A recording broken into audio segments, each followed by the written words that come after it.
庆祝新年呢。没看错吧？天上在掉红包！怎么这么多红包？好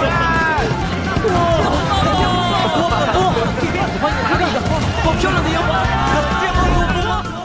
Alright guys, balik lagi sama Ketua Sekte. Gimana kabar teman-teman hari ini? Baik-baik aja ya kan?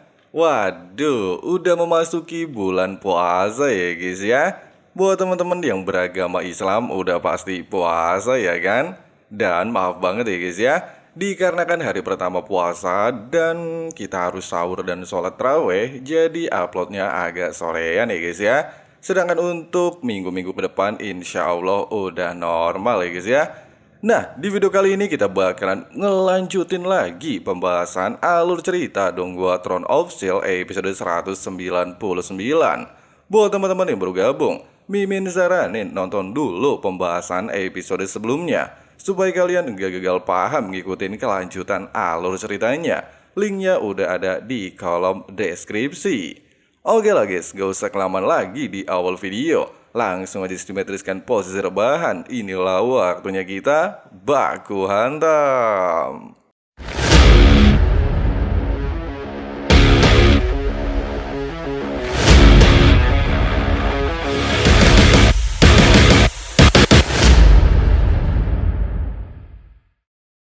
Kehadiran suku ular di gerbang Yulong langsung disambut baik oleh para anggota. Pasalnya setelah kabar pertarungan Long Hao Chen melawan Kaisar Dewa Iblis menyebar luas, klan ular yang dipimpin Nanila segera mengerahkan pasukan untuk berpartisipasi dalam perang besar nantinya.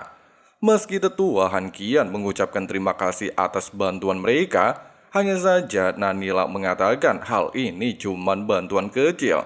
Kemudian dia segera menanyakan bagaimana persiapan gerbang Yulong selanjutnya. Tetua Han Qian menjelaskan, selain mereka sudah berada dalam tahap persiapan terakhir sebelum hari pertempuran, para tetua dari 6 aliansi juga telah memimpin seluruh pasukan elit untuk berkumpul di tempat ini. Bahkan Legiun Surga Impian sudah mereka tempatkan di dalam kota untuk memperkuat pertahanan ataupun menyerang dalam waktu dekat. Sehingga Han Qian beranggapan strategi mereka akan lebih solid. Di saat Han Qian baru saja mengatakan Long Hao Chen dan Seng Sai-er sedang menyembuhkan luka tim Cahaya Fajar akibat pertempuran di wilayah Domain Bintang, semua orang dikejutkan dengan metode penyembuhan yang dilakukan Seng Sai-er bersama Long Hao Chen, di mana ternyata kedua sejoli menggunakan teknik cahaya dan kematian untuk mengobati luka Wang Yuan dan Han Yu.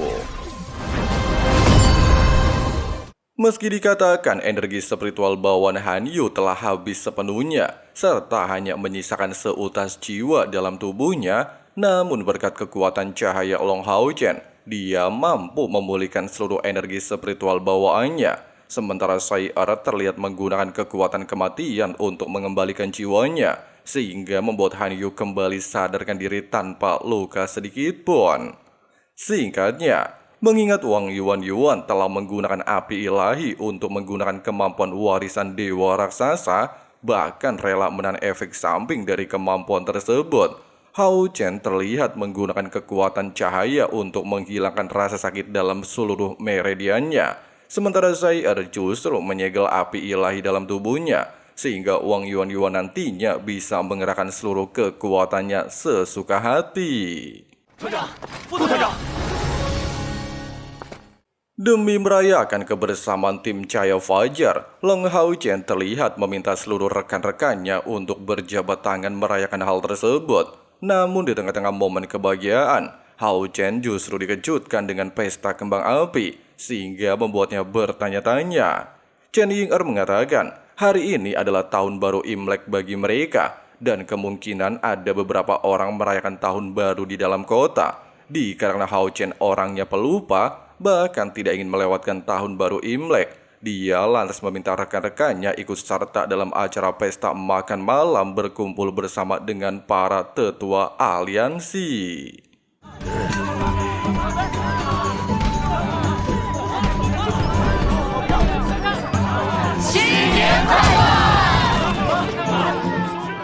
Di tengah-tengah acara pesta, Emak Hao Chen pada awalnya telah mempersiapkan ratusan pangsit sebagai menu spesial. Namun hal mengejutkan benar-benar terjadi. Ratusan pangsit justru dilahap habis oleh ketujuh elemen Hallyu dan juga Maido, sehingga membuat rekan-rekan Hao Chen kehabisan pangsit. Waduh, kasihan betul ya guys ya. Tepat di saat botak Saitama terlihat murung, Zhang Fang datang membawa ribuan potong ayam untuk merayakan pesta makan malam, serta meminta mereka untuk santuy aja. Namun lagi-lagi ketujuh elemen Hallyu memakan semua ayam tersebut. 没关系，饺子还有很多。 Untuk menunggu pangsit emaknya Hao Chen, tetua Ling Aliansi Penyembuh lantas mengeluarkan ratusan angpau demi merayakan tahun baru Imlek. Meski pada awalnya si Masian merasa kecewa tidak bisa mendapatkan angpau, namun Long Tianyin segera membawa tas angpau untuk mereka. Tidak ingin kalah dengan kedua tetua aliansi kesatria dan juga aliansi penyembuh, Zheng Yu juga membawa 2 tas angpau untuk merayakan tahun baru Imlek. 真的好多红包！这边再来点！往这边发红包！我们马上就要分到红包了，什么都看不到了。再坚持一下。灵儿，等等。我钱。 Tepat ketika Chen Ying'er sama sekali tidak mendapatkan angpau, serta beranggapan jika angpaunya masih kurang, tetua Li segera turun tangan untuk memeriahkan pesta makan malam, bahkan membawa puluhan kotak berisi angpau, sehingga dia meminta seluruh orang tidak berkecil hati dan menyebarkan ratusan angpau di tempat ini. 可以给剪出好多核桃树了。咱们家的钱都归你管，圆圆，我的给你，这个给你。 Sementara itu, di saat Chen Ying'er lagi-lagi tidak mendapatkan satupun angpau, serta menganggap bahwa dirinya kalah telak dari Maido, sang pujian hati yang Wenzhou datang menghampirinya. Tujuannya jelas untuk menghibur Chen Ying'er dan memberikan angpau besar. Tidak ingin kalah dari para tetua aliansi, Long Hao Chen bersama Zheng Sai'er ternyata sudah mempersiapkan angpau untuk semua orang, kemudian menyebarkan ratusan angpau ke setiap sudut 在为我 kota. 们庆祝新年呢。我没看错吧？天上在飘红包！怎么这么多红包？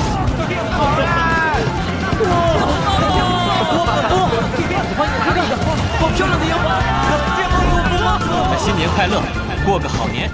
Di saat Zheng Sai'er mengatakan semua orang telah menerima ucapan selamat tahun baru, Hao Chen dengan penuh romantis membawa sang kekasih menyaksikan pesta kembang api. Dia juga berharap kalau cinta mereka tetap abadi.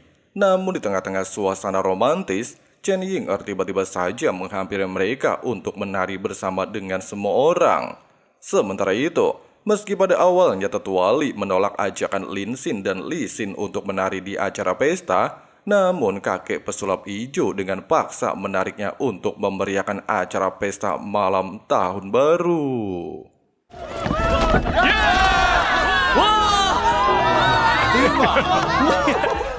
Sambil merayakan pesta, Hao Chen justru mengkhawatirkan puluhan ribu nyawa semua orang dalam perang nantinya. Meski hari ini kemungkinan menjadi hari terakhir untuk sebagian orang, namun mereka harus tetap menikmati kebersamaan tanpa memikirkan apapun yang akan terjadi hari esok di medan pertempuran. 或许会是我们一起度过的最后，以后的每天都要快乐。 Hal yang sama juga dirasakan oleh setiap anggota Cahaya Fajar. Mereka saling mensupport satu sama lain untuk memenangkan pertempuran melawan klan iblis, bahkan saling mengucapkan impian masing-masing demi kelangsungan benua Sengmo. Singkat cerita, bertepatan dengan H-1 pertempuran suci, Long Hao Chen menyempatkan diri mendatangi Batu Prasasti untuk menuliskan nama-nama pahlawan abadi wilayah bintang. Meski mereka telah berhasil memenangkan duel arena kematian di wilayah bintang, hanya saja para pahlawan yang udah koit tidak mungkin bisa kembali. Inilah sebabnya kenapa Long Hao Chen membawa seluruh tetua aliansi mendatangi Batu Prasasti. Selain tetua yang Hao Han gugur dalam pertarungan duel hidup mati, ada juga 63 para senior yang telah menjaga wilayah domain bintang. Namun mereka semua juga telah gugur. 什么？ 叶帅也是。 Hao Chen menjelaskan, mereka adalah aliansi tersembunyi selama 6.000 tahun disebut pahlawan keabadian. demi memperebutkan kekuatan aturan yang mempengaruhi takdir benua Sengmo, pahlawan keabadian rela mengorbankan hidupnya untuk berjuang mati-matian memasuki wilayah bintang dan melawan klan iblis. Bahkan tindakan mereka tidak diketahui oleh siapapun. Dengan adanya fakta tersebut, serta mengukir nama-nama pahlawan, Hao Chen berjanji akan membawa tekad pantang menyerah pahlawan keabadian untuk memenangkan pertempuran terakhir menghadapi klan iblis. Keesokan harinya, mengingat kekuatan 6 tahta segel ilahi sangatlah penting untuk meraih kemenangan terakhir, Long Hao Chen berencana untuk mengumpulkan seluruh kekuatan tersebut. Meski dikatakan hal ini belum pernah muncul di medan perang secara bersamaan, hanya saja tetua Han Qian ingin melihat apakah benar seluruh umat manusia dapat menyaksikan kekuatan andalan mereka. Nah guys, sebetulnya pembahasan alur cerita Donghua Throne of Steel episode 199-nya ya guys ya. Waduh, buat teman-teman yang masih puasa semangat ya guys ya, sebentar lagi buka ya kan. Dan gimana pendapat kalian tentang episode kali ini? Coba tulis di kolom komentar ya guys ya. Oke lah, mungkin segitu dulu untuk pembahasan kali ini. Terima kasih banget buat teman-teman yang udah nonton videonya sampai habis. Jangan lupa dipencet tombol subscribe-nya dan nyalain juga notifikasinya, supaya teman-teman gak ketinggalan updatean video-video menarik lainnya. Di sini Abang Frank si baik hati dan rajin menabung mau lanjut rebahan santuy dulu. See you and bye. Bye. You got heart, are you mean? Got some scars, got some needs. Are you willing to go bleed? I swear to God they all let me down. I always fought just to wear the crown. I'm off at these fucking clowns who were all taught they deserve an ounce. It's only worth it if you work for it. It's only worth it if you work for it. I won't stop till they hear me now. I won't stop till I wear the crown.